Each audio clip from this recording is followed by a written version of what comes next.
Yeah, I think this new setup's going to work. I just need to make a couple minor adjustments. Can I edit this at all? That's weird. I was trying... So, YouTube has this thing now when you do live streams. Yep. Where you can also send it to the Shorts feed. So I did that, and it's horribly off-center. I'm going to leave it, though. I don't care. I think that's funny. Oh, brother. Yeah, I'm going to leave it up anyway. I guess if you can probably find it in the if you go through the Shorts feed enough. But I figure, it's just another tool that we can use to maybe someone will randomly come across us in there. Yeah. Oh, man. Okay, I need to... I think it sounds good. Can you just message in the Discord? Yeah, give me 1 second before you... I'm looking for something. No, here it is. Wait, is this right? Yeah, here we go. Are we live? Yeah. Okay. And then I'll check once I'm able to. I think we sound good. I just heard you say, "Are we live?" Are we live?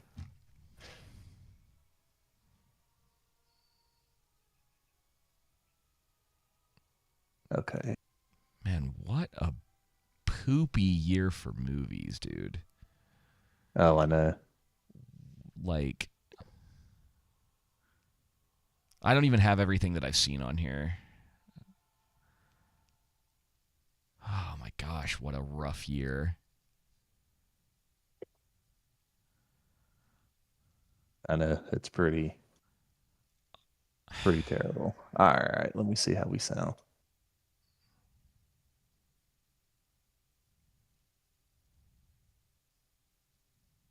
I think we sound pretty good. Yeah, I think so too. You like my avatar pick? Macaulay Culkin? Yeah, from Fallout. Oh, is he in it? Did I miss him? Yeah. Is he in episode 3? Oh, wow. Yeah, he's in episode 3. Spoilers, Joseph. Wow. How you said you didn't care. How could you do this to me? You said you didn't care. Before we started, I asked. No, I knew. He's in one of the trailers or something like that. I just don't care. I feel like that's the theme of 2025 when it comes to this stuff. It's just like, I just don't care. What tonight is as we record this episode. It is, yes, but also something else. The Miami and Ohio State college football game? I'm sure that's also the case, but also not what I was thinking of.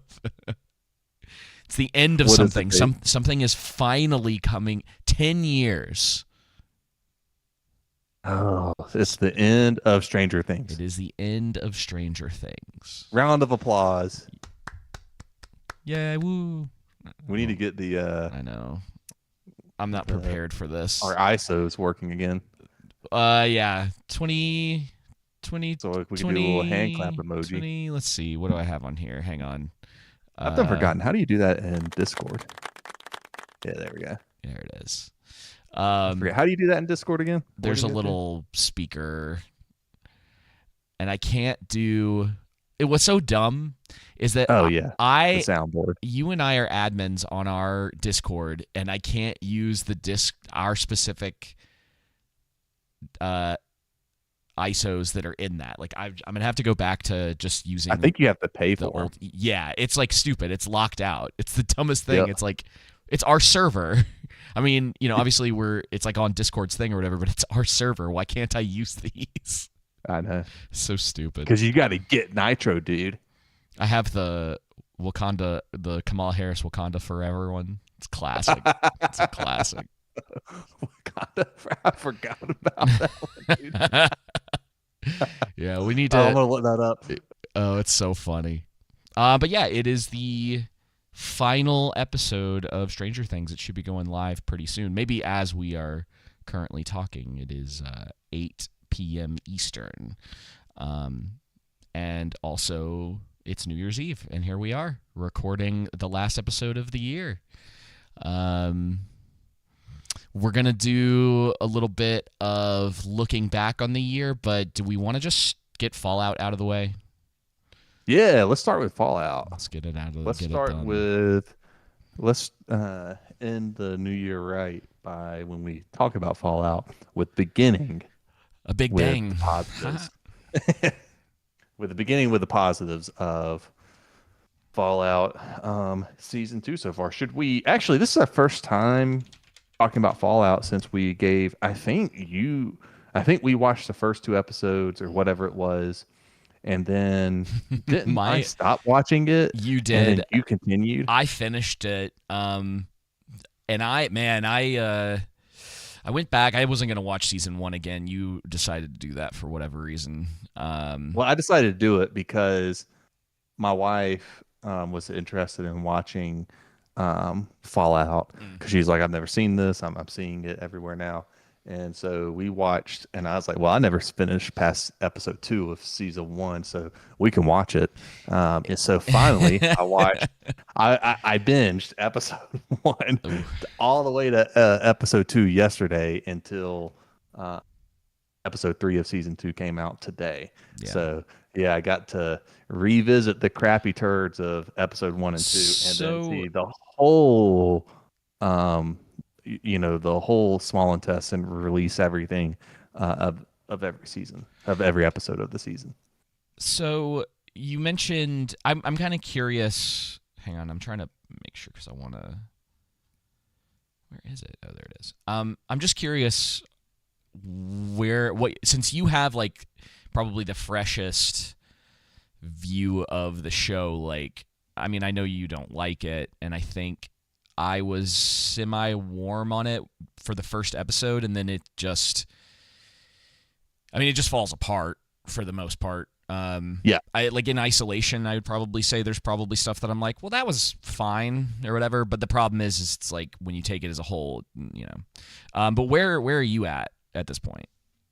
Dude, that like I think where I'm gonna give my opinion and then state where I think a lot of people come from when they say that the TV show is good or that it's all right. So I want to say the production design, the costuming, which includes the makeup and everything like that. The acting, I mean, A+ across the board. I mean, just really good on that front. Extremely good. Looks really good. Sound design, I didn't really notice anything that was bad either. It's just the acting, like I said, was A+. It's when you look at the writing suffers greatly. I'm not familiar, like I somewhat know Fallout, but I'm not. You could ask me probably one question I'd get right. Ask me a basic question about Fallout, and then after that, I'm going to start stumbling. So I loosely know Fallout. Yeah. And so coming in it just basically everything's based off of what I'm seeing in the show, right? Their own writing. And it is horrible. Yeah. I mean, the whole point of the show is to basically just say capitalism bad. And I think probably what they should be focused on, and kind of how if I'm thinking about, like, if you just look at the title or the cover of every Fallout video game, right? Yeah. And I'm like, okay, you got Fallout 1, Fallout 2, you got New Vegas, 1770 or 76, and you got this one, whichever one. I would imagine kind of like the general gist I've gotten from, talking to you about Fallout, other people I've watched play Fallout in the past and everything like that, is that war is bad. And that no matter what you do, war always basically kind of breaks out because humans are evil. And some may have great ideas for resetting the world or running a proper society, but you have these factions and civil war that breaks out because of people's desire for power and greed, whatever, control, what have you. And so that's kind of the impression I've always gotten from the video games is that war is not good, Pretty and war much. just continuously breaks out. And I feel like they should focus on that and get some more competent writers in there who have a basic, even just high school level understanding of what is capitalism, what is socialism, what is communism, what are communes, right? Communities, uh, and so forth. So I think the overarching issue is that they don't understand what capitalism is, and I highly doubt mega corporations that are making billions or trillions or ever much you want to say amount of money would probably not go. You know what the best idea is to help us make more money as a capitalistic society? It is to kill 99% of the population of the world. That will definitely help. You know what I mean? It is Uh, it is the dumbest. I think it's probably one of the dumbest plot revelations in just about anything that we've watched. yes. That it was, that in a desire to make more money, the quote unquote capitalists blow up the world. Yep. And so yeah, I think you're right. I think from, if we're talking like that overarching, like, and they don't even really go into the whole like war, like what is war? The whole idea is like war is never ending, never changes. So it's like, despite the time and what's happening, people are always going to be in factions, are always going to be fighting. That's like a huge Yeah. And aspect of the game.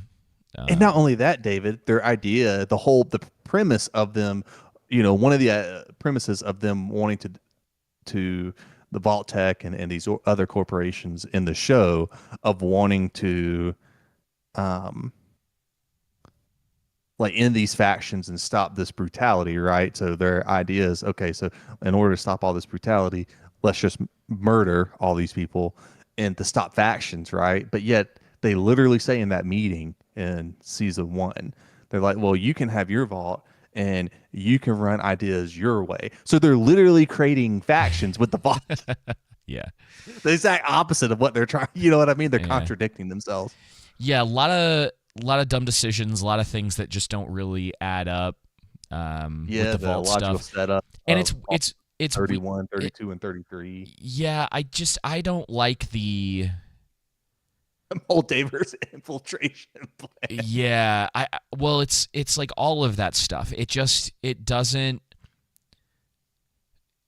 make for setting up your characters well. I mean, they get immediately, I think one of the craziest things about the show is that the main character's father is allegedly like, he like loves her still, like he would do anything for her. Yes. But then marries her off just like some random guy that he hasn't vetted at all.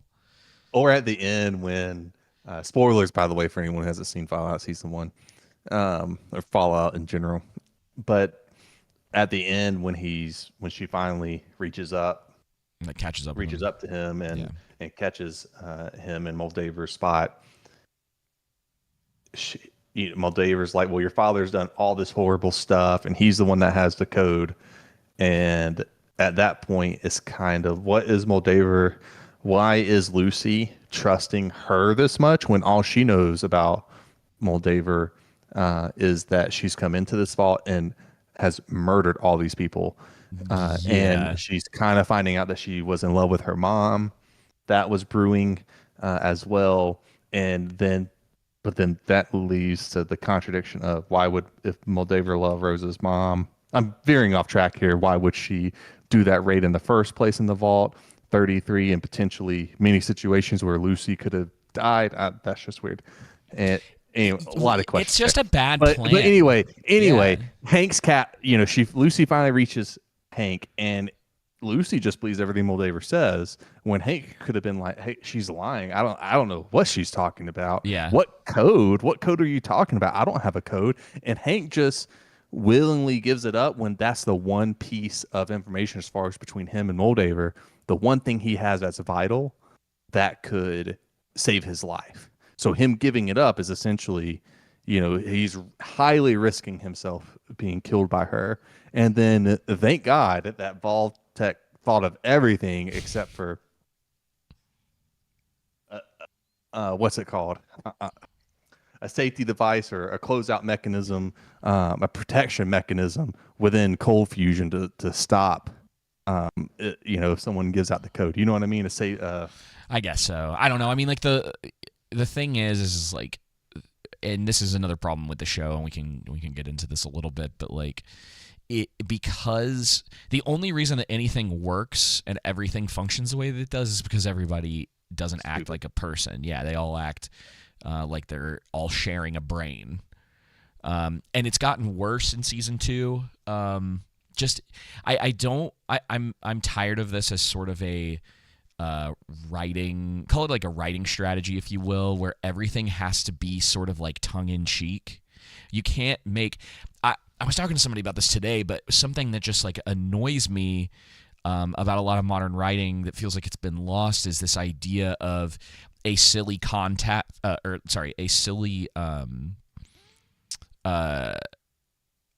sort of like idea based in a very serious world. So like the idea of Fallout is kind of silly in a way. The same way like people look at superhero stuff and they're like, why are they in spandex or whatever? But like within the context of those stories, everything is told straight. Yeah, in a serious way. Everything that it's like lived in worlds where people are going about their day-to-day lives. It just so happens that like because of radiation, someone might grow an arm like out of their head or turn into like a mutant or whatever. But there's this whole like tongue-in-cheek thing with the way that a lot of this stuff gets written. And I mean, I think Fallout's like a really egregious example of it, but you still see it in other things like Rings of Power or whatever. It's just like you can tell they're not taking it seriously. Like we get it. It's kind of seems like a silly subject, but take it seriously. Like if you're gonna do it, don't do this whole like, get it? Isn't it crazy that this was a thing? Or oh man, like taking a satirical edge with it. Well, satire is fine, but like you have to know when to put it in, and the idea can't and the point of putting satire in. Yeah, the point of putting satire in is you're trying to make a specific point about the material being satirical with. And even if someone wanted to argue that like that's more of the angle that they're going with, it's still bad satire.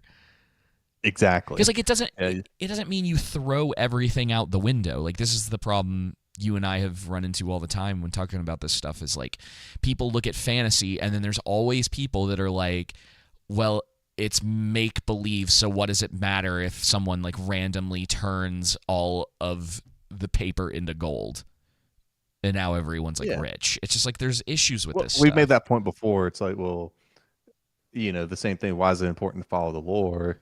You're making an adaptation. Okay, well, why didn't aliens and Superman come in to save the day when the White Walkers were trying to overtake Winterfell? You know what I mean? Yeah. Yeah, exactly. But I mean, even within like own world logic, there's just things that happen sometimes. People all of a sudden are getting incredible like plot armor when it's easy enough to be like, just don't shoot it that way. Like make it just a little more like that one scene I know you saw this because you just rewatched season 1. It's one of the most, it's like an egregious example of plot armor where like the scientist guy with the dog is escaping and then those turrets what I was just pop about up. To say. Yeah, the turrets pop up and start like shooting at him like crazy. And I mean they're not point blank, like but 200 they're close. rounds. Yeah, 200 rounds a minute. And he just kind of puts his arm in the way, like oh my gosh, and both he and the dog run away completely unscathed from these. Turrets. And it's not like this dude. Absurd. It's not like it was a young dude that's bolting it or something like that. That's like, all right, that's still unbelievable. But this dude is like maybe fast walking. I mean, it's bad. There's no excuse for it. At like all. The easiest thing to do is you just don't do that. Yeah, just don't do that. Like, literally just don't do that. Or, like, have a guard that's further, like, a single guard who's further away who might miss a shot at that distance. Like, it's believable enough with the technology in the world that they're in. Happy New Year, Jenna. Happy New Year, Jenna. Or it's funny because the insane conveniences and plot contrivances that happen throughout season 1 continue in season 2 as well. But in season 1, when at the end, when the ghoul's like facing all of the knights with the Brotherhood of Steel, and he's like, see, the thing about the T60 model is it has a weak spot just right under the right breastplate or wherever it's at. And I'm like, that's convenient how nobody else can hit, just happenly by just mistake hit that shot to kill one of them, considering how many bullets they're being shot at with. And yet the ghoul hits all of them with ease. Yeah. Well, they want, David, when the plot demands it. Now, in episode 1 or 2 or whatever it was, it didn't demand it. So when he was fighting the knight, when he was fighting Max, that he didn't need to shoot him there, because then it would have completely derailed the story. Yeah, it's all convenience sake. You're right, and a lot of the decisions only get made because people just forget like self survival, like self preservation. Yeah. There's all these things that go out the window because the plot needs things to happen, and it's over and over and over again. If we really took it and did an episodic breakdown, we could, for the most part, with most of the each scene, do a frame by frame and talk about everything that is wrong with this scene and why this should have been done differently. Yeah, for sure. I mean, and it's, I don't know, because it's interesting how you were talking about it before. Like, there's, I guess, things to praise, but I'm starting to fall into the camp with a lot of people that have been saying, I mean, we've talked about this some, but it's like, it's nice that the production values are good on it, but ultimately it's the same problem that the new Avengers movie is going to have, where it's just jangling keys. There's nothing... Yeah. It's hollow behind the attempt, right? So Right. Well, I would say, like, those things don't make a show or movie good. Like, that's just the visuals. Sure. The story and the writing makes something good or not. You can be more forgiving with a great story that has, like, maybe the production design, set design, and costume design, and the visuals, the VFX. Maybe those are subpar or less than. But a good story, we can make up for that. The opposite way isn't true. If you have a bad story but great visual, set design, and production design, etc., that won't make up for a bad story. Yeah. Eventually, now maybe with a majority of the audience, eventually that's going to filter out. That's what you've seen with The Witcher. That's what we've seen with The Rings of Power. That's what we've seen with show after show. Well, I don't movie after movie. I don't know anybody that's talking about this. When season 1 came out, I knew a few people who were, like, keeping up with it, and, like, really liked season 1. I haven't heard anybody. None of those same people have been talking about it. I think there might have been, like, likes it. Yeah. I don't know. I think what it is, man, there's parts of it that are entertaining. It's just quality-wise, like, it looks just good enough that most people aren't going to be paying attention to the details. Yeah. And that's what I think. What I've told people is that it looks good and it's entertaining. It can be. I think season 2's been a bore so far. I mean, I haven't seen episode 3 yet, but I've just been like, okay, it's like people going to places. Lucy and the ghoul are still like, oh, it's like, I get it. They're opposites, and he keeps, that's part of the problem with the writing, right? Is where he keeps going, you're me just 30 years earlier or whatever, like, because she's, got a different outlook on life than he does, which could work, but it's so, the way that that's a good dichotomy and dynamic. It can be. It's but you don't have to. I don't need you to tell me. I don't need you to tell me that, like, he's got sort of the anti-hero thing going on where she's got the hero thing going on. I can literally see it. Yeah. Like, you put those characters next to each other, like, and Show, you don't said, tell. yeah, like, which one of these two characters do you think is probably more willing to just, like, shoot someone in cold blood? It'd be like, well, that guy. Like, I can see it. More likely to be forgiving and help someone? That girl. And then you play with those dynamics where that's how they are, and then maybe he occasionally does something heroic and she does something less heroic. Like, you can mess around with that. And I just, yeah, I don't like the way they've handled any of it. There's too many like plot. They played with that a bit in episode 3. I don't care about the vault stuff at this point. It was like interesting to a degree in season 1. Like, actually getting to see them attempt to kind of like put the vault together, and like, yeah, like the set design, the acting, all that stuff's been cool. But the minute you just start thinking about any of the plot points, like if you go through it at all, it's just like, hang on. Yeah. Like, how did we get here? And that's what's been weird about the new season so far, is that it's I don't know what there's not like a ton to talk about. Because, like, we're not really super into speculation. Like, it's not really what we do here. As far as, oh, well, what do you think this means or whatever. We might do that for like a good show. Yeah. You know, like if something's good, we might talk about like the specific details about what a character might be thinking here, saying here. You know, we did that a lot with season 1 of House of the Dragon. There's a lot of that we were talking about with the acting. And yeah, I can't wait for that to release next year. Yeah, I know. We're not too far away from Night of the Seven Kingdoms either. We're not. There's something else this month. There is, isn't there? I don't remember what it is, though. Oh, gosh. What is it? Something that... No, maybe it was just Night of the Seven Kingdoms that I was thinking of, but it's a... No, there was something else. It's a weird one this January, because I feel like there was something... I know Badlands is... Predator Badlands is coming out. It's on stream. It's on some... January 6th. I mean, it's watchable now. We can watch it and review it. Dude, I saw a little bit about that, and I was like, I don't think I could sit through that. I know.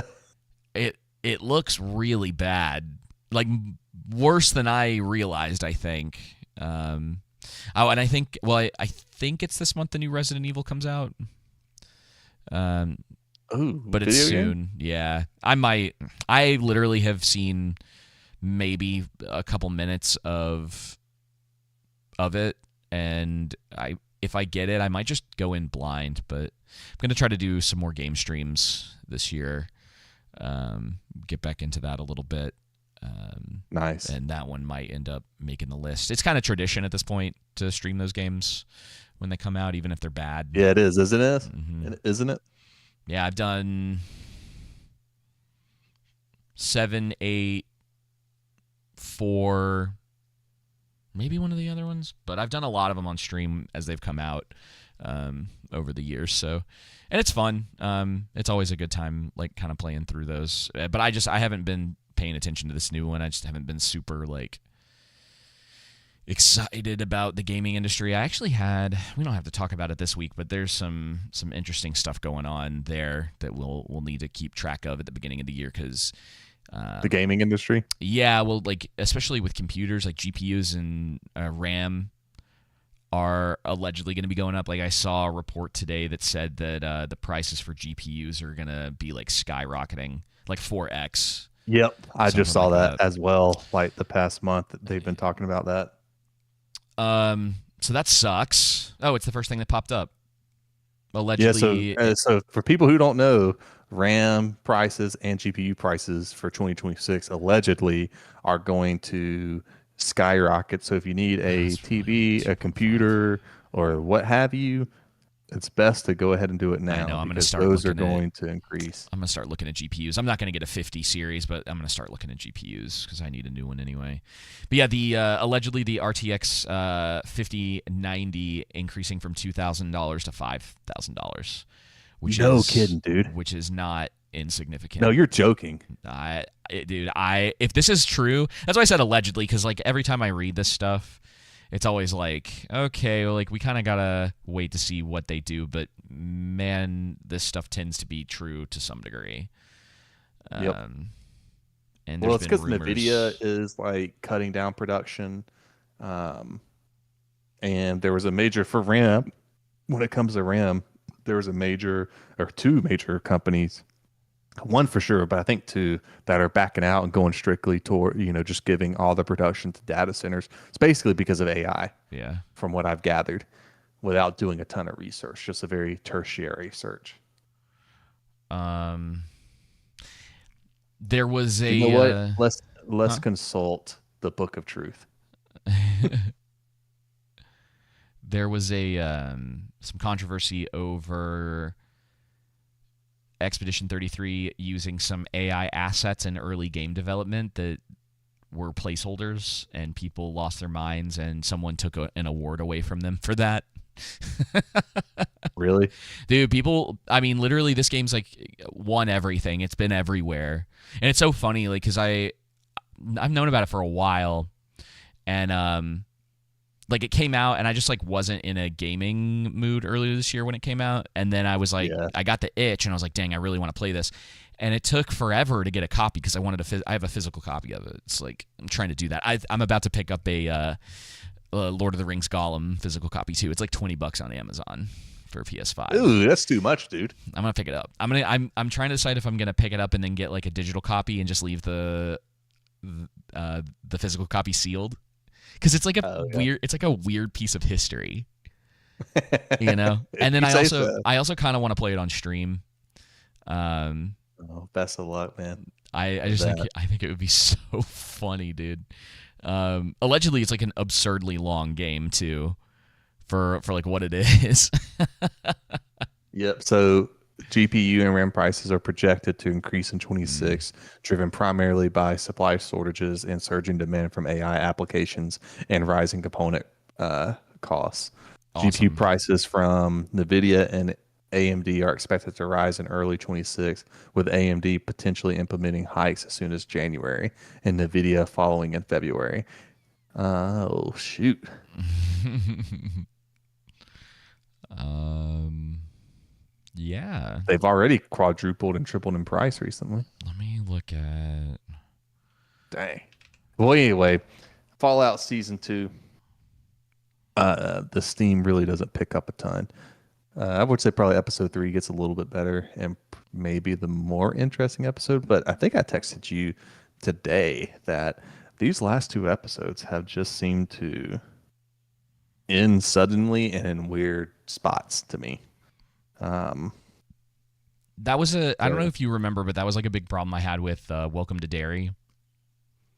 Is that yeah, this? you were saying that. Yeah, the story was like chopped in weird ways, like things that you think would just be the end point of an episode, like a finale type feel of like, oh, what's gonna happen? Like you have to wait till next time to see.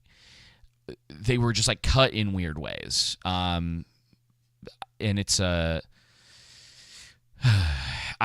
it's hard to explain. Like I would have to actually like sit down and show you where it's like this is where it feels like the episode should have ended, but it keeps going to this point, but then it ends here, and then you also don't get a reveal about something till the next episode, but the next episode's just finishing off this last little chunk from the previous episode, and then we're moving into something completely different. So Yep. it's weird, the way that it was set up, and it Yeah, the editing's a bit odd in Fallout Season 2 as well. yeah. I don't like the constant.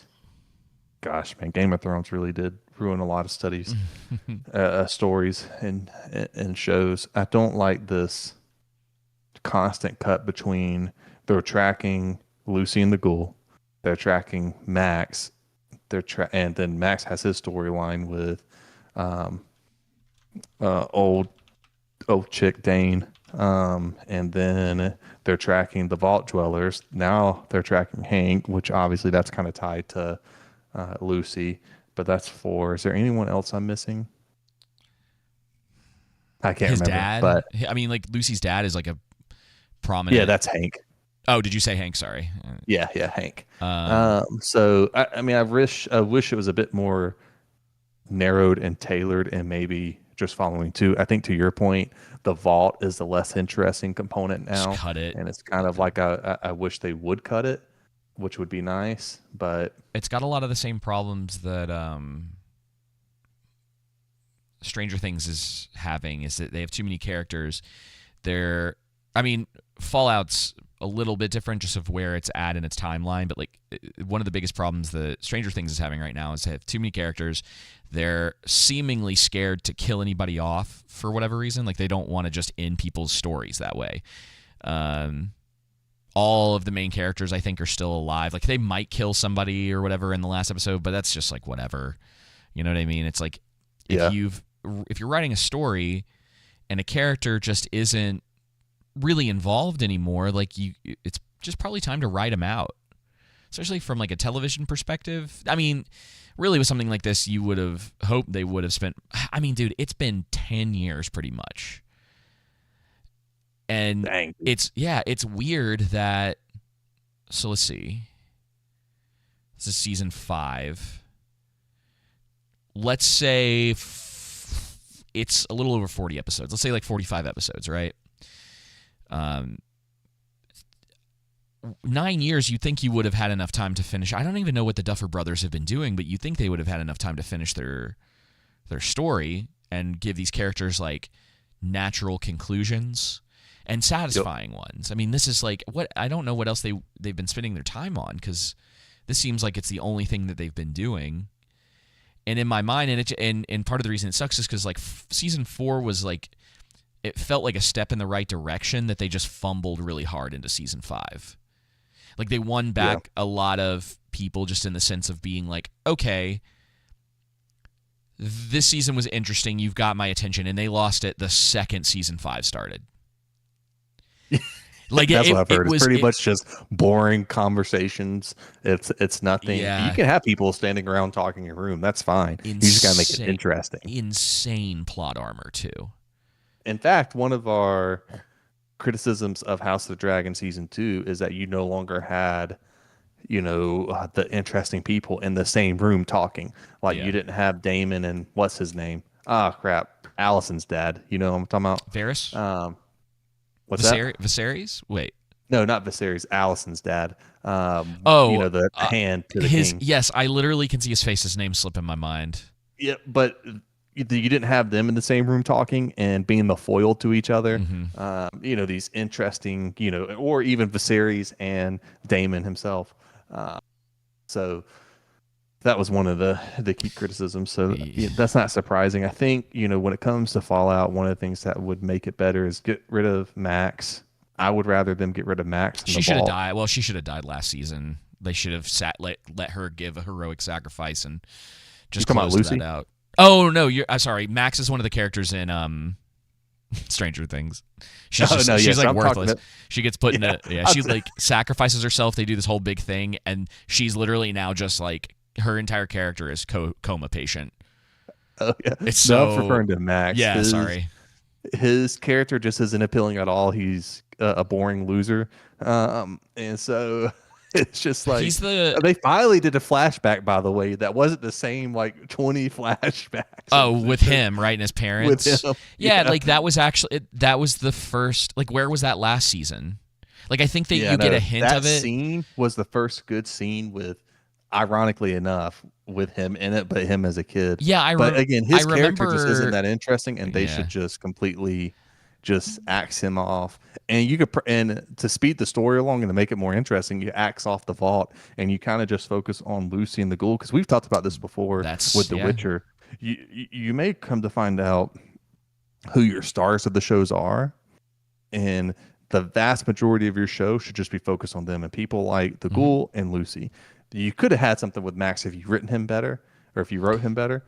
Now you don't, and so he needs to be like a secondary character who, like, he's a B plot character, and it needs to be more significant than it has been. I think, as far as him being kind of in the background, there's a lot of things that they could have done. I mean, there's like ways that you could make this work, where like Lucy and Max kind of were very similar, and then Max goes more down, the dark route or whatever, and becomes very like totalitarian in his thinking, and everything has to be done by force and power and violence. And then she's on the other side wanting to make like the best of the world that she currently lives in, and the ghoul is kind of in the middle. He's like constantly being pulled between the two. Like that, some of that's there. I just don't think the overall plot I find interesting. Like I don't like. They should have made the audience, when it comes to Max, fall in love with him. But then, like you're saying, his journey is he becomes someone who's he values safety so much and justice so much because of what was done to his parents. Yeah. That then he seeks that totalitarian control. And he gets there, and then kind of you complete that arc with him coming back to his senses and becoming the good man that his father said, right? You know what I think is better? I think you end it with them all kind of going their separate ways. Because like the world, like Fallout in general, right? Like when you're playing the games, like those factions exist. Like they change a little, and it kind of depends on which game you're playing in the part of the country you're in. But like we're talking about the entire United States. And I almost like the idea, instead of him getting like this huge redemption arc, is that it does become like the product of what Lucy's father did. Now, obviously, we're talking about it in a script where they actually thought a lot of that out more, and you didn't have all of the like wackiness that goes along with everything that happened in that city. But like, that's what I'm kind of saying. You can have him become the, what Hank was saying, but like at the end, his redemption arc, so to say, is at the end. Whenever this series is completed, he eventually becomes the man his father said that he would be. You're a good man, something like that. I can see that. I think with like, again, if we were going back to the show actually taking itself seriously, and then it's just kind of like set in a weird place, and then you have these like humorous moments occasionally with whatever adventures that like Lucy and the ghoul are getting into. That's kind of where some of the wackiness and the humor can come from. It's like, but they're all taking everything that's happening around them very seriously. The way that Max's story, even from like where they're attempting to go with it now, is that he just takes over and becomes that person. Like there's not this idea of like a quote unquote like redemption for him. It's like this is who he's become, because this is the way that he sees the world. And what's cool about that is like you get the different perspectives of different people, and then it leads to the conversations about like what these characters were thinking. Did they make right choices? Who would you have like made the similar like choices within that? Like that's where a lot of that, when you're trying to do either like satire or you're trying to write in interesting plot points about different characters in the world that they live in, and like how it's molded them based on that. There's a lot of like interesting ways that you can play with that stuff besides him just getting redeemed in a quote unquote better show. Because like they kind of want to do that. Like it feels like they want to do that more with the ghoul than they do with Max. Like I don't know what they're doing with Max. He just kind of exists at this point. And I don't know, like it's weird. He had like such a weird arc from season 1 to where he is now. And I'm like, is he just gonna eventually go back to being like the kind of like clumsy goofball, or like I don't know. I don't know what they're doing. Yeah. And I have the old dude from Eternals makes a scene, what was his character in Eternals? The comedic relief guy, because that's pretty much how Hollywood views him. I don't know if I've ever seen him in a. I'm about to tell you the actor. Give me a second. Because I don't know who you're talking about. Yeah, old guy from Eternals. Kamel, if that's how you say his pronounce his name. Oh yeah, I forgot about that. He plays Kingo. Kamel Manjani or something like that. Yeah. Kamel Nanjiani. Yeah. So, he's still pretty upset about Eternals. Oh man, have you heard the interviews of that where he's like, they told me I was gonna like get action figures and video games and all of the, you know, and it's so funny listening to him to say that, and then going back, if you remember all of the stuff they were saying at the world premiere of that about it, like saving people's lives and being this like incredible, like that was when that movie was such like a peak time for them, thinking that they could literally do whatever they wanted and people would just like absorb it. What's that? Eternals.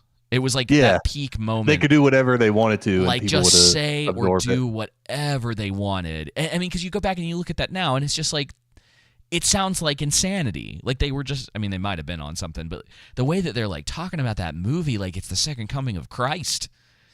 Like it's the craziest, it's the craziest thing. Which is ironic because the entire, like you're saying, like the entire marketing was involved around saving people's lives, right? Yeah, the marginalized. Like this movie's going to save people's lives. So why would they continue the series if the first movie, quote unquote, saved people's lives? Yeah, what happened? Where did it go wrong? Why? You know, I mean, obviously, this is like, it feels probably not the same because I'm sure. I don't really have any interest in Wicked, and I'm sure like the whole thing as a whole was better than Eternals, but it's like similar vibes from the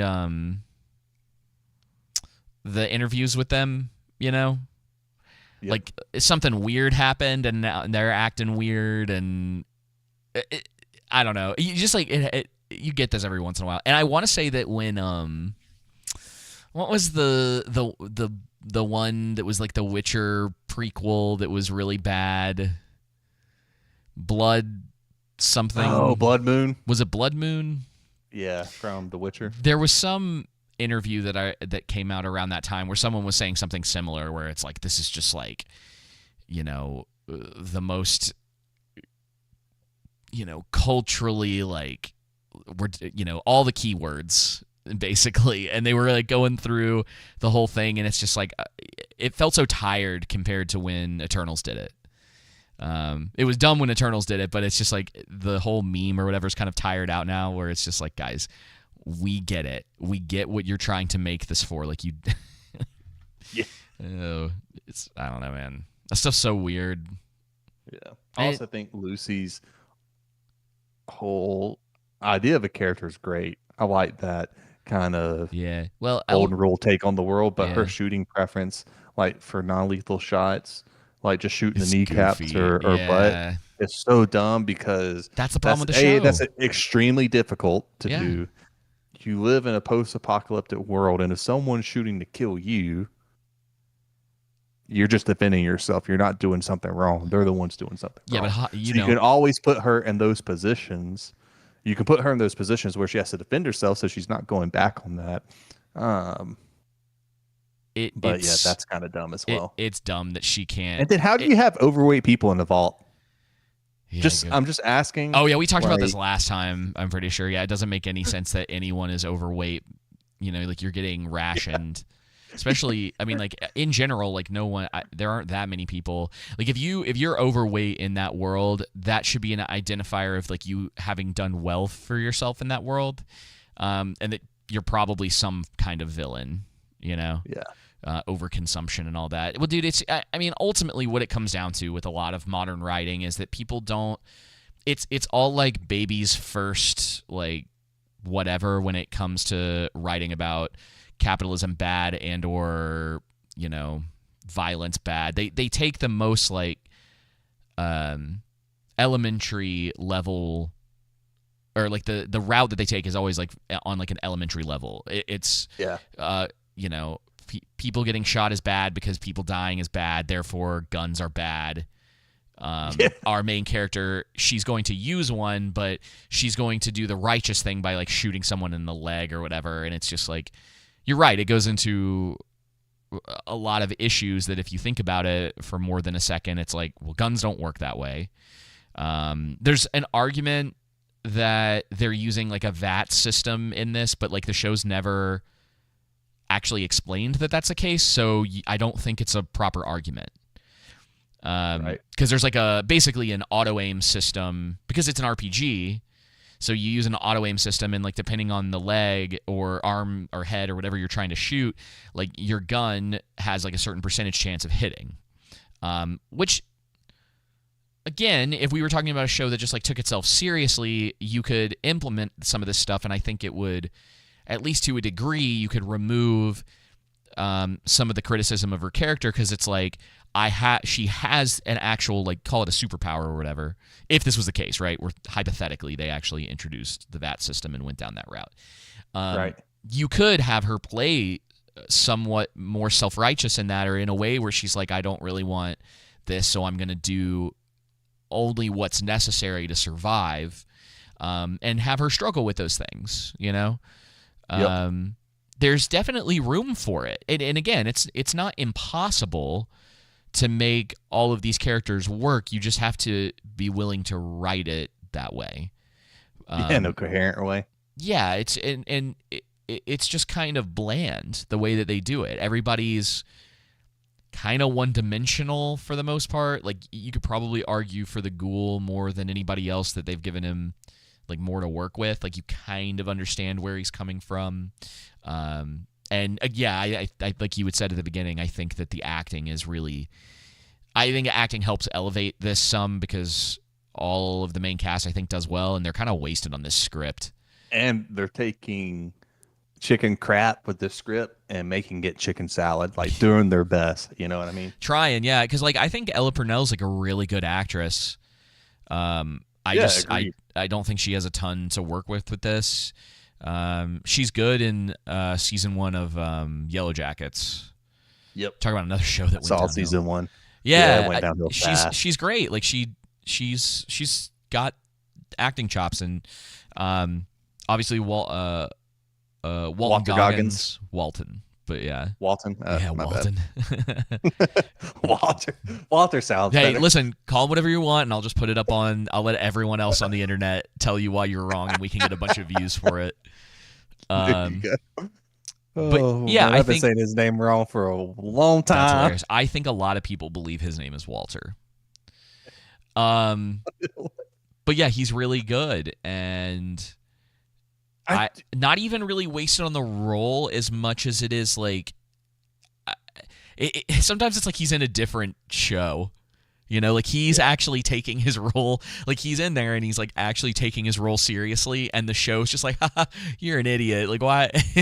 Like he's probably said and done some dumb stuff, so I won't say that he's like he's the exception to that rule or whatever, but he makes me want to believe that he is, at the very least. Like, I want to believe that the Ghoul is like the only character in the show that's making like smart choices. Yeah, whether that's true or not. Well, smart choices in regards to his character, or the choices that are in line with his characters. He's hardened to the world. Yeah, and Lucy's that foil to soften him up. That even though he's a ghoul, he can still be human, right? Yeah, she wants and to it's see not the about good in just him murdering people, because he's seen the bad in everyone and she's seen the good in everyone, and there's a common ground of using reason and logic, right? Yeah. And I would argue a Christ-centered worldview, but I digress. But it's hard though when, in my opinion, with a lot of these writers in Hollywood, when they don't have any morality tied to them, or their morality is atheism, agnosticism, and stuff like that. There's no set objective moral standard that they have to go off of. Yeah. Well, what's funny is I was telling a friend of the show, Jake, one time that it's like I sort of miss, not fully, I miss when people actually were posing questions regardless of like their, like, what like your worldview is, that like someone was willing to challenge that, whether that be in like media or whatever the case may be, because like it keeps things interesting to a degree. Yeah. Like take for instance, like I was thinking about this today because I think about older movies a lot more than modern stuff these days, or like what worked for me, or like why certain things like attached for me. And like V for Vendetta, just kind of came to mind, and it's like that movie, it's not even like it definitely has some things that it wants to say, but what I really like about it is that it really does leave it up to the audience to some degree. There's like a lot of discussion that can be had about what was going on in that society. Was V right in the way that he went about doing things? He like V even understands that like he comes from a different world, and he can't, whatever happens with like this new world when they kind of like basically hit the reset button, like he just can't be a part of it. There's like a lot of really interesting things that are going on with characters in that and the struggles that they go through.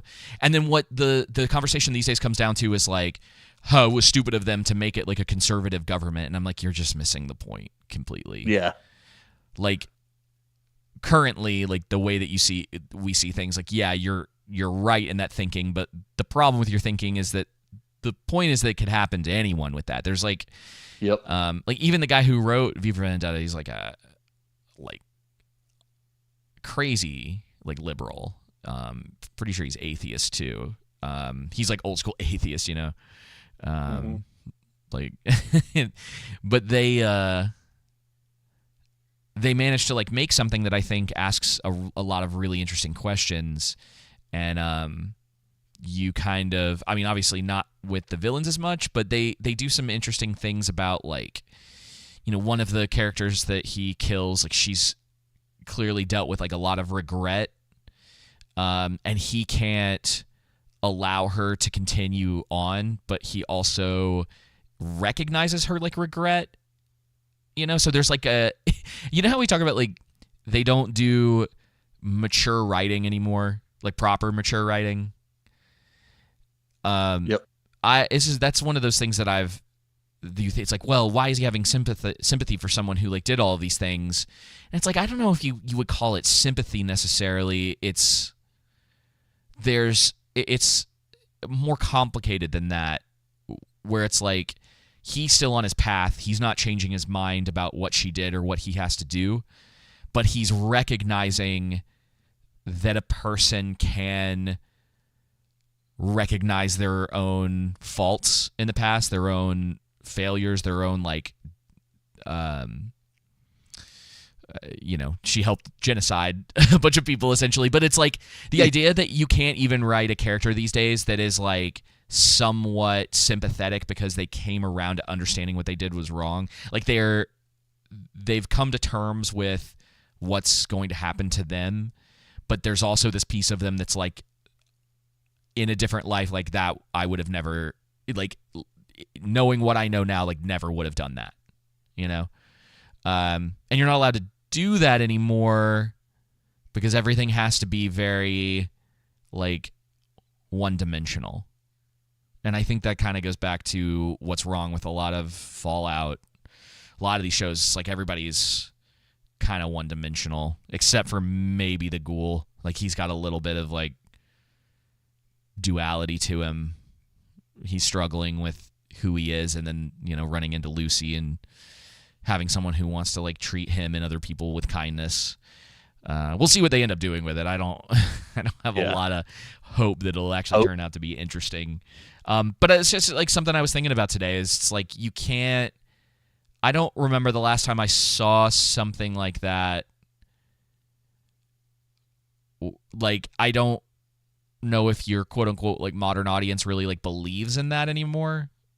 We've talked about it before. That's like the idea of like any kind of redemption arc. It's almost like it's not possible for anyone to write that anymore because people don't really believe in it, Like it gives you an insight into the way that like a lot of writers think, especially these days, because everybody kind of just puts everything out there.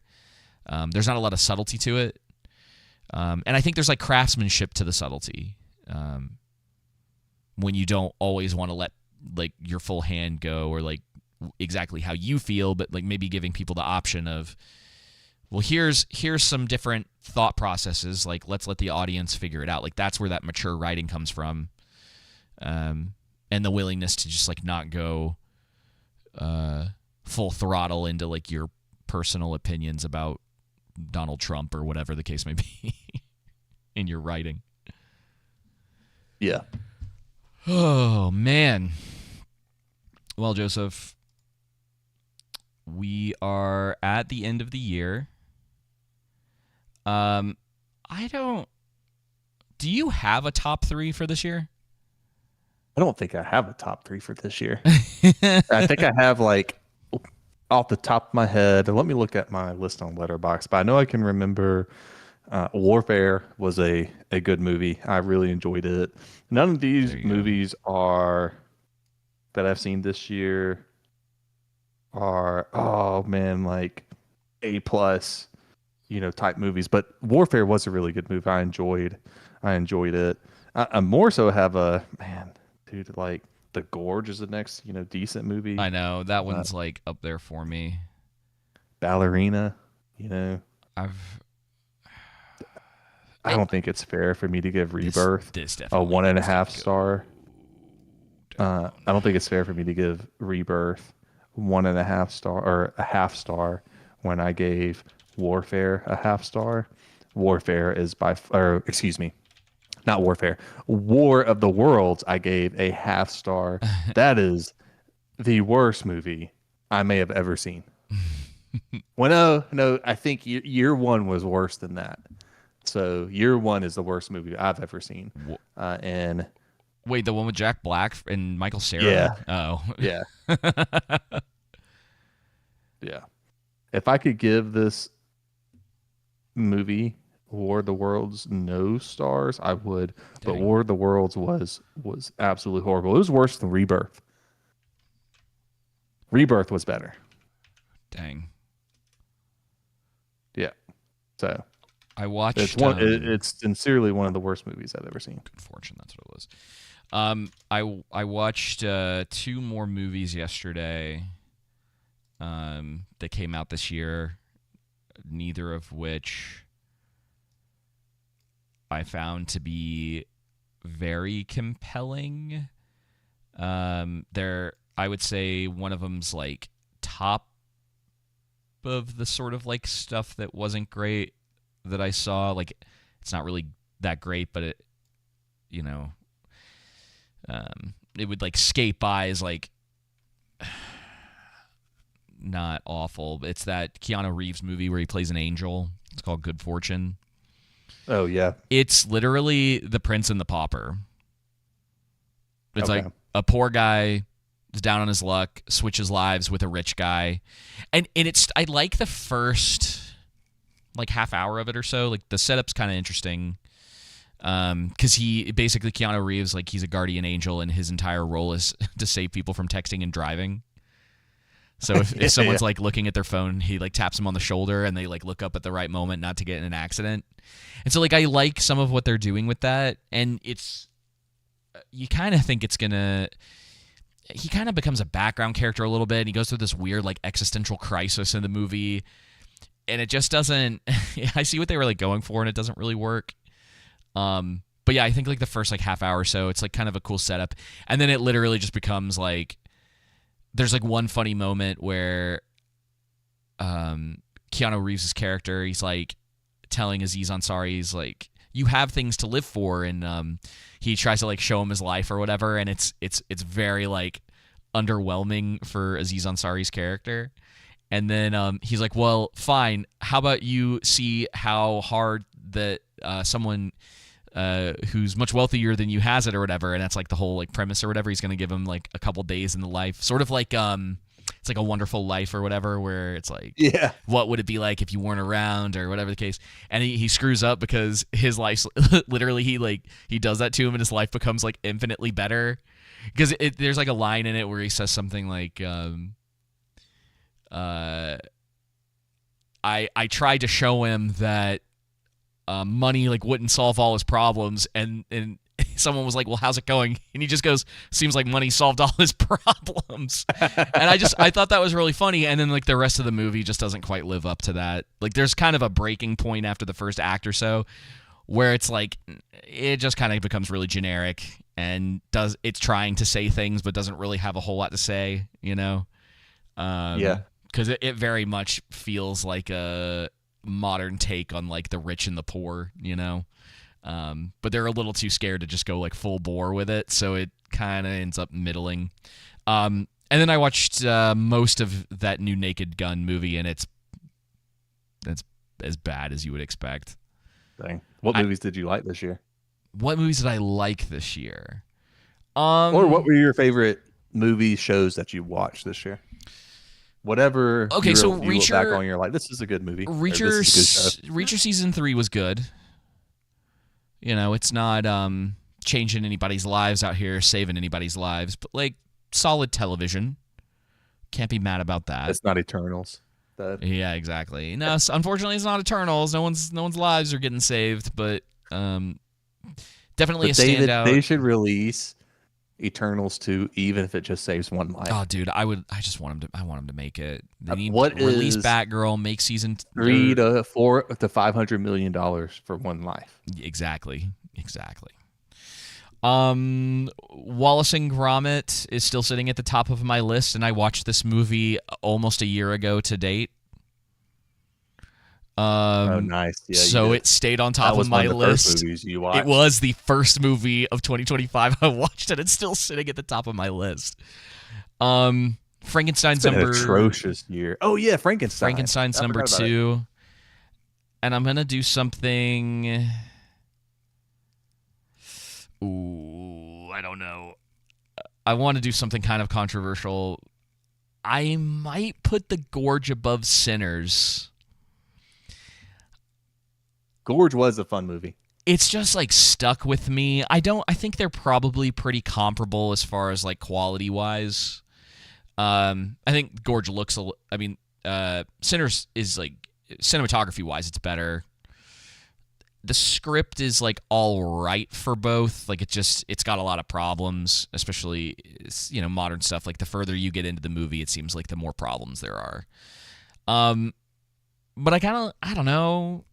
I got like a soft spot for The Gorge, maybe. I don't know why. Yeah. It's Resident Evil done right. Maybe. It just like it did some stuff I liked. So yeah, but I still, Sinners was fine. Ballerina was fine. Like a good time at the theater. Like I, not blown away. Same with The Monkey. Then you start. Nobody. Oh, Mickey 17 wasn't that good. You hated that movie. It's way down on my list. Yeah. Death of a Unicorn was all right. Companion was all right. Novocaine was all right. Didn't hate them. Didn't like walk out like loving them. And then we start getting into how Weapons probably needs to be higher up on this list. I don't know. It's been a weird year. No, Weapons was better than Superman. It can stay. Okay. So then like Weapons, which is like probably my most controversial take this year, like it didn't really do anything for me. I'm going to watch it again because I just need to figure out if like I'm missing something with it. But it just didn't click with me. Superman, not good. Superman was disappointing, though. Yeah, Fantastic Four. I don't have high hopes for Supergirl either. Oh, dude, it doesn't look good. The only thing James Gunn can write is Guardians of the Galaxy. Oh, I know. And like, even though he's not the writer on that, it looks so. It looks carbon copy. It looks carbon copy, like visually, like even with like the headset and the little like tape cassette or whatever she's got on. It's just weirdly similar. Yep. Fantastic Four. Not great. I don't know. I feel like weirdly enough, I don't know if I could call it worse than Superman. Like they're pretty comparable, I would say. But Superman has definitely been perceived as worse, I think, because it was like hyped up so much. Like James Gunn's turning into like enemy number one for a lot of like fandom people. Like I think they're really kind of sick of him. which is like crazy. Yeah, if you had told me like I don't blame him because it's just the same story over and over again. yeah, if you had told me in high school that James Gunn would be like 20 years from then, like James Gunn would be making superhero movies and everyone would hate him because of what he did with Superman and that all of his stuff is very like generic and repeaty or whatever, I think I'd be shocked. He's just not the guy to lead it. Nah, you know? Dude, he's always been. I've said this a lot, but like his whole style is always. Well, I'll tell you what it is. So, and it's actually, I think something that is stated in Superman, and he's like kind of fighting himself with this. Like I would say like James Gunn when he was like up and coming. Was doing some of his first movies back before anybody knew who he was. He had kind of this like punk rock flair to him. Like he was making these like very like indie type movies that they were not going to be mass appeal for people. Right. He had like a very specific type of humor and it just kind of went along with that and was like using that humor in like all these different kinds of movies that he was making. But you scale it up and you get him into something like superheroes where everything already feels kind of the same. And so when you have him writing a lot of the scripts, it just gets super generic, you know? He can't really make what he wants to make. He's got a lot of constraints on him. And if he did make what he would want to make, like it probably wouldn't make a ton of money because he's got like a weird style. Yeah. It was always like hyper violent and kind of edgy. And then that's great for Suicide Squad. That could have been.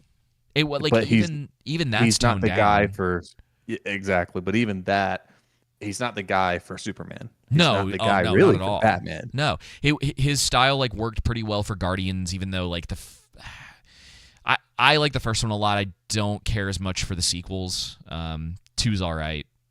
3 is not very good.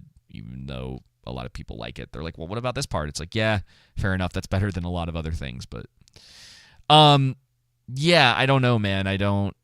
It's just a kind of a weird time to be in with that stuff. Superhero movies they're desperate to like hold on to that as a like active trend where they're making a lot of money and it feels like it's just hemorrhaging at this point. It is hemorrhaging. They just need to focus on making a good movie.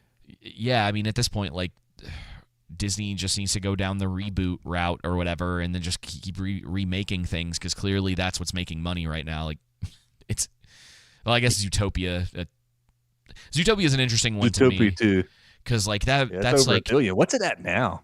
I don't know. You have it pulled up?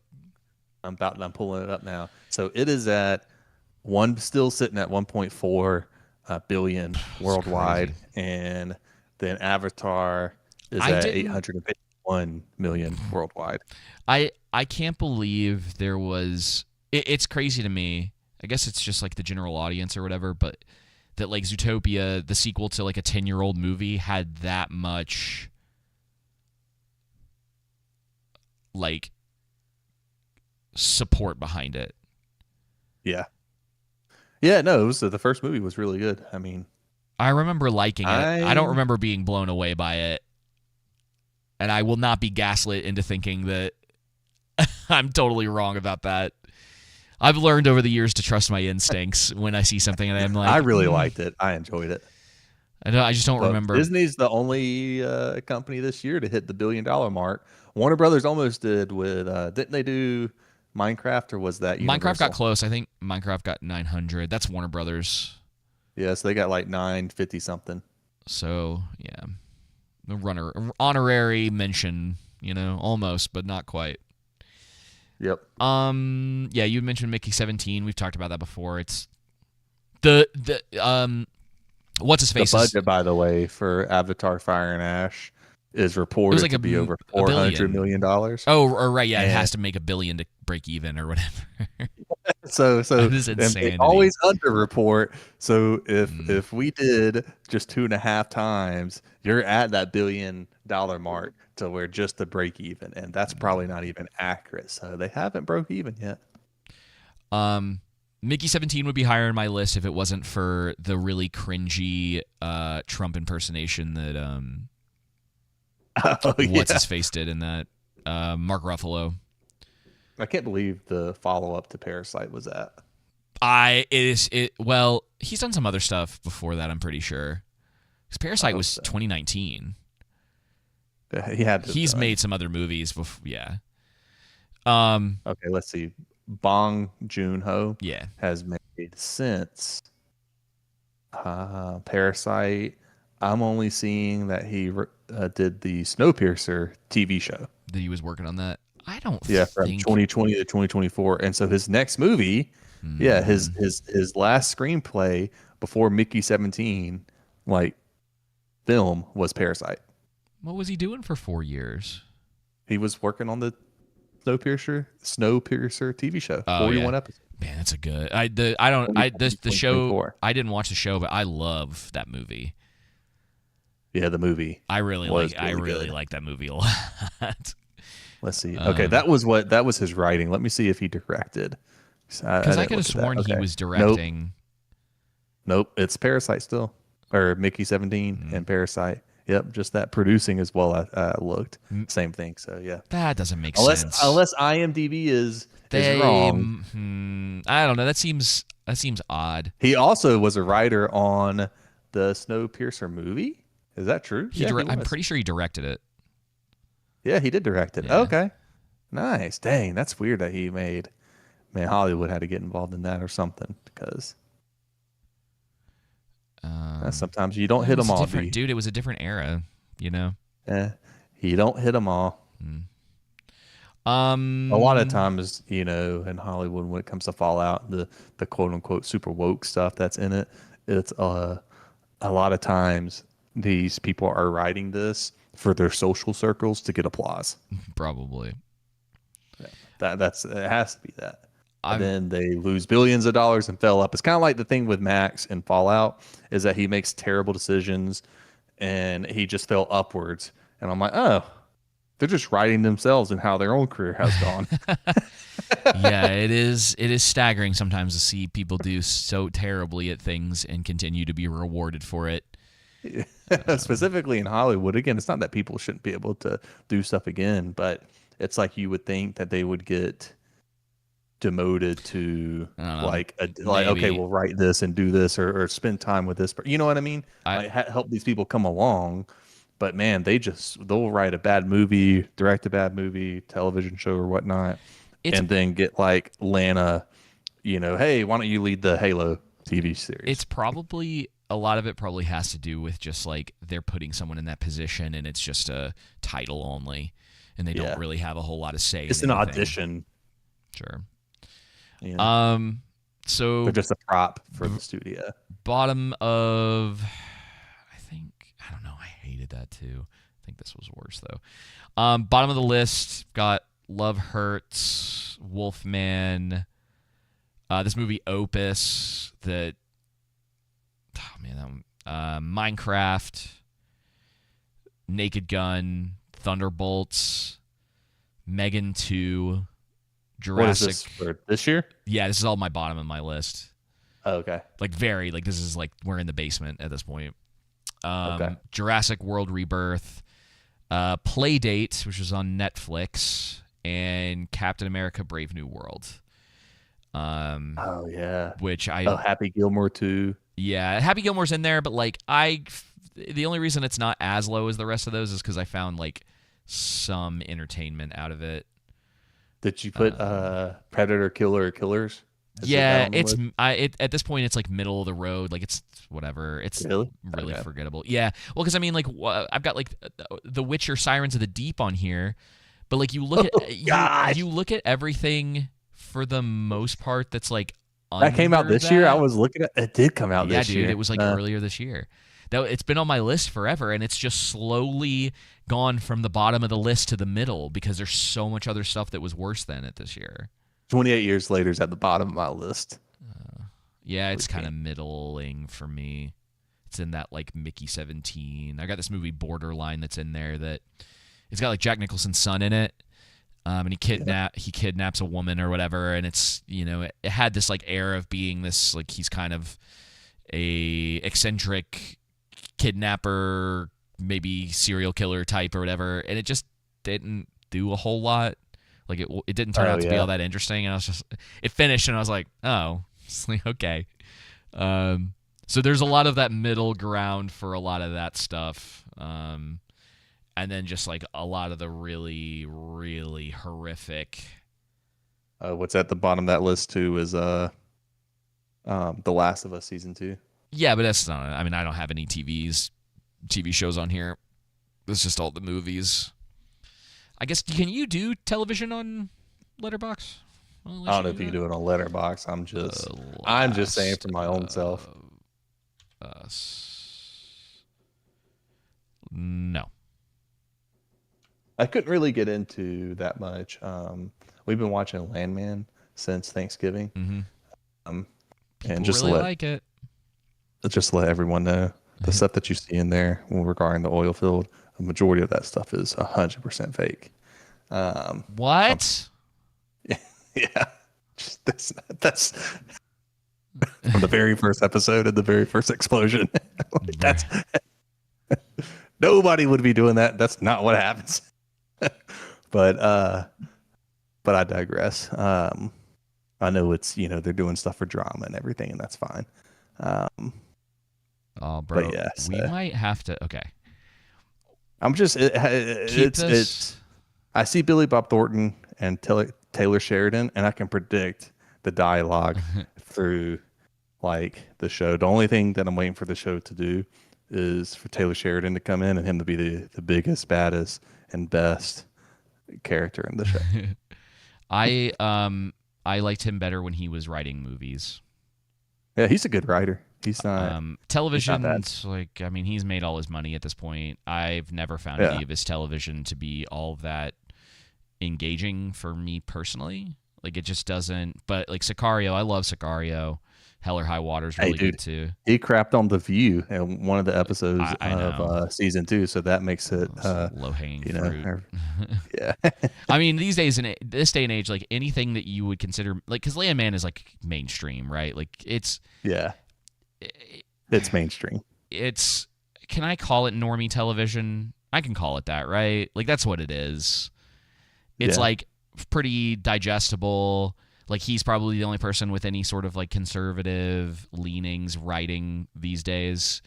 That's that popular too as well. Yeah, and so like it's I think it seems like a bigger deal. We're very loosely defining conservative here. Yeah, so what it is like the only reason I say that is because like that's who like Landman is going to appeal to. That's I think who like Yellowstone appeals to a little bit more. And so him doing that, it's one of those things that's like the only reason I think it has any significance is because people still put so much significance on Hollywood. Yeah. Like, oh my gosh, I can't believe that like he made a jab at The View. It's like, you mean the thing that people do on the internet daily? Like, it's not, this isn't new. It's in a mainstream format, so it's elevated as if it's like this incredible moment, and it's just kind of like, yeah, he kind of says The View sucks, like, water is wet. He was an act. Yeah, right. Oh, he was an actor in the Star Trek Enterprise series in 2004. Taylor Sheridan was? Yeah, he was only in one episode. Yeah. That's why I was just looking at his background. And he's a good writer. Don't get me wrong. Yeah. And just because it's predictable, that's fine. Not everything has to click. There's definitely he's in his flow state with Landman. I don't care for now. It. He's not doing. Now. He's done with them. Like they ended his contract or whatever. So they did. Yeah. So the question is, are the shows going to keep going, and then how much is he going to actually care? With Paramount. Uh huh. Oh, I didn't realize. Yeah. His contract ended with them. Yeah, his contract's done, so he's gonna go back. I think to. He's going to NBC Universal. Something. He wants to do movies again, I think. For film, television, and streaming, which will begin on January 1st, 2029. They want his current television contract with Paramount expires at the end of 2028. Okay, so Yellowstone. He's got time or whatever, but yeah. You know, we'll Landman see. will end by then, probably. That's not that far away, and depending on how popular that stuff is, they'll keep renewing it till people stop watching it. And, you know, you and I both know that he pretty much could leave. Someone else could come in just to write it, and people are still going to watch it for a while till they catch on that it's not quite the same. Yeah. It takes a little bit of time. It does. But yeah, from what I've heard, like I think he's like wanting to go back to do movies, and what they're probably going to offer him is like a lot of producer credits on things. So he'll have his name on a lot of stuff, and he probably won't be like hyper involved with all of it. I don't know. So you have to kind of keep an eye out. This is the Landman series. Oil field stuff. Let's have some dirty language in there. They're gonna put let's have scenes with risque women and men in there. And let's talk about good old American God somewhat values, and there you go, Landman. Yeah, that's like kind of. I mean, I was watching like a breakdown of Yellowstone because I was like, I'm never gonna watch this, but I am kind of curious. And it's like summed up where it's like they own a ranch. Someone tries to do something with the ranch. They murder the person and throw him in a hole. Anyway, this person loves this person, and it's literally that over and over. And it's so funny to me because the person that was breaking this down, every once in a while, they literally just go, and so-and-so killed this person, and then threw him in that same hole. And there's like this hole on their property that they literally throw all of these dead bodies into for like 5 seasons. Yeah. It's like, it was cracking me up. Because like people talk about it all the time, and it's just funny because I guess it's just the way that you watch television. You're not always like keeping track of how often they're doing stuff like that, or it's later seasons that make you start to realize like, so what's going on? You know, like they sure are throwing a lot of bodies in that hole. Yeah, it's fine. There's a lot of people who like Landman, and that's fine for them. Yeah, it's fine. I never wanted to start it because I get enough of work as it is. I don't need to come home and watch it. And watch TV work. Show about work. Yeah, I feel that. All right, Joseph. I think it's a good place to end it for tonight. Yeah, man. Anything else? I'll talk to you next year, dude. Yeah. We'll talk to our next episode will be next year. Yep. I guess we'll be covering Fallout Episode 4. Oh, bro. I guess so. Let's see. And then when does January 6th happen? There's got to be some Tuesday. I'll watch Predator Badlands because here's the thing. I'm going to be working next Wednesday, obviously. You can watch Predator Badlands right now. You don't have to wait until the 6th. I'll wait. I promise you can wait. You don't have to wait until the 6th. I know, but I'll just do myself a favor and wait until the 6th. Rip the Band-Aid off now, Joseph. Rip it off now. But I'll try and watch episode 4 prior. Yeah, I'll catch up by the next one so we can talk about episode 4 is going to release on Wednesday. I just don't know if by the time I get off work and get home and everything, if you'll have time, if I'll have time to watch it. I'll do my best. It will be halfway through season 2 at that point. Will. Mm-hmm. Oh, and also season 2 is going to coincide with A Night of the Seven Kingdom releasing. So we'll be reviewing both, I guess. Yeah, hopefully Night of the Seven Kingdoms is better. Yeah. Agreed. All right. Well, Amen. Until then, y'all take it easy. See ya.